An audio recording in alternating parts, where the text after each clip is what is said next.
Hello, my name is Dr. Joanne Thomas. I am from Providence College, Rhode Island, United States of America.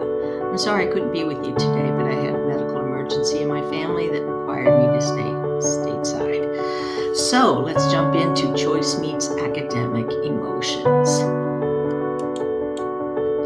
Our objectives for this workshop is to talk about what are academic emotions, a quick overview of evolution in the brain, the 6 major academic emotions, why choice as an instructional strategy to promote positive academic emotions, some of the results of my research, and a new app that I have developed to kind of collect data on your positive academic emotions and your instruction. So let's dive in.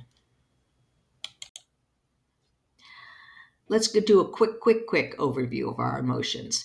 Our brain is programmed to survive and flourish. Our emotions were developed over millions of years as gatekeepers for the brain. Emotions let us know if it's safe to learn.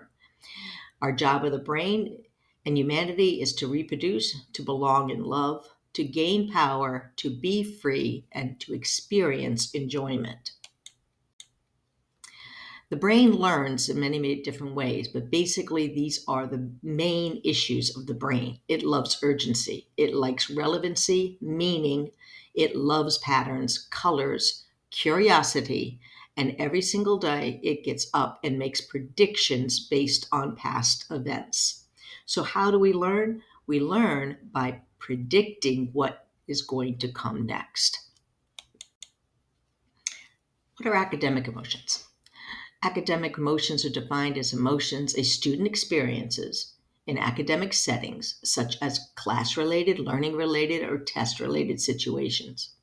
They are characterized by subjective control and value perceived by the learners in the control value theory. Here they are. The 6 positive academic emotions are hope, joy, and pride, and the negative ones are boredom, guilt, and hopelessness. So if you can think of a class that maybe you've had in your life where you felt that you struggled with, did you experience any of these emotions of boredom, guilt, and hopelessness? And think of a class that you loved and enjoyed and excelled in. Did you experience hope, joy, and pride? Could it possibly be that the approach and the instructions that the teacher used could have affected those emotions? That is what my research is all about. When I decided to work with academic emotions, I wanted to try to sort out the instructional strategies that an instructor can use in the classroom to promote those positive. And I chose choices first because choice comes from a very powerful point in our humanity. It is connected to our free will. And everything we do as species involves choice. Choice is an intrinsic motivator. It develops self-autonomy, confidence, provides a sense of control and power. It improves decision-making and improves understanding that all choice comes with a consequence. So think about your classroom and how much choice do you give your students in activities, homework, presentations, etc. There are 2 types of choice: product choice and process choice. Product choice involves students having control over what they learned. Some examples of that could be a choice board, which we'll get into more detail in a few minutes, expert in the field, or setting personal goals. Process choice is how students show you what they know. It could be an infographic, mind map, 6 hats, video, doodly, empathy map. It doesn't always have to be a paper. Some students love to work in the creative realm. And remember, the brain loves color. So when you give students a choice of using a mind map, you'll be surprised how many students will actually jump on that as a way of showing you what they know. My research was to see if using choice in a general ed classroom in Providence College would affect students' academic emotions. So in 2023, 29 participants participated in a general education classroom. They were given choice activities, and they were asked to, at the end, discuss and apply to a survey on how these choice activities made them feel.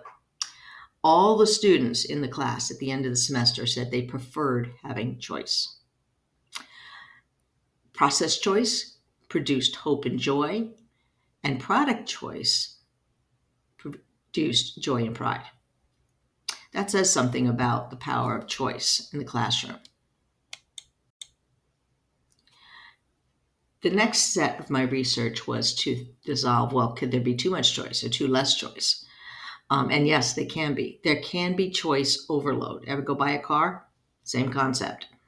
All right, so in 2024, I went into further, and 110 participants participated in how much choice do they want in the classroom. I gave them an option of 10 assignments. How much of that would you want to have process choice, their ability to do mind maps and videos and all of that? 7% of those assignments, students wanted to have power over how they show you what they learn. But interesting, only 4 of those assignments did the students want a choice board. They still want to be told what to learn. But all of them said that 46.8% said that if this was set up, they would experience joy and hope. So once again, monitoring how much choice you give students is very important.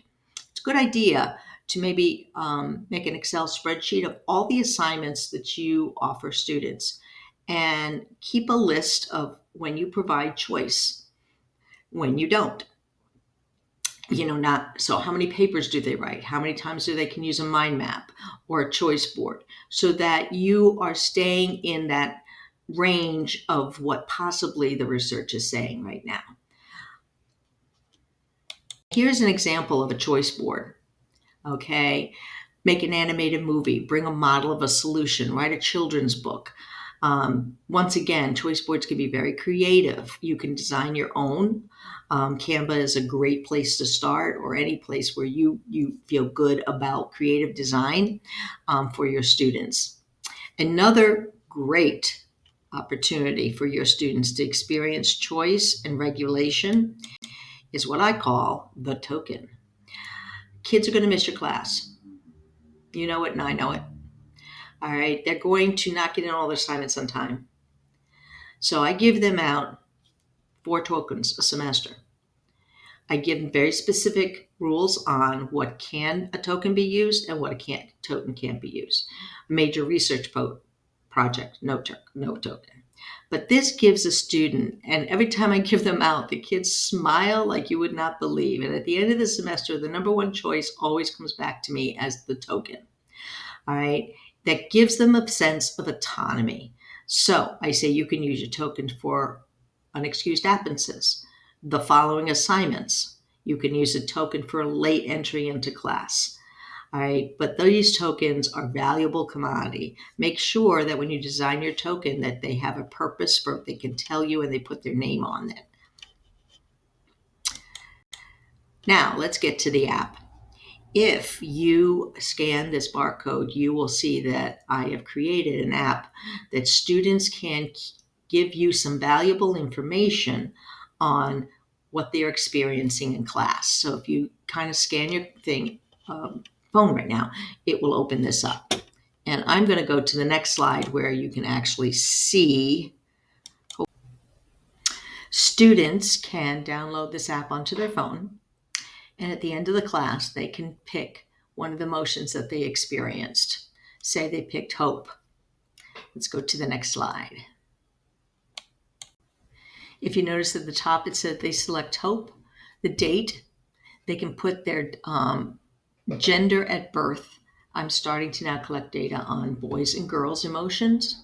Select the activity of the emotion, which was hope, and then what caused the hope. And there gives some choices of which you can create more if you want. They hit submit, and then this begins to build a spreadsheet for you that will give you exactly the percentages of academic emotions, positive and negative, that's experiencing in your classroom. Right now, this app is being done on jotform.com, and you can create your own. I'm hoping to make this available nationwide real soon for you to be able to have and download. So this is my next adventure that's going to happen, and I'm looking forward to utilizing it. I began to use it at the end of last semester and was collecting some pretty rich data on the positive and the negative side of things. A lot of times the kids would have outside influences that are causing this. And that's why I tell them hit reflection if things are not going well for you outside of class at this point. So let's go to our last slide so I can say thank you. In this video, I'm giving you also some recommended readings that can help you understand the power of emotions right now and this new field called academic emotions. And here, thank you for coming, and I hope you enjoyed this presentation.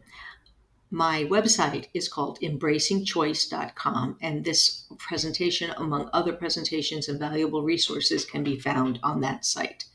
Hope you have a great time in Prague.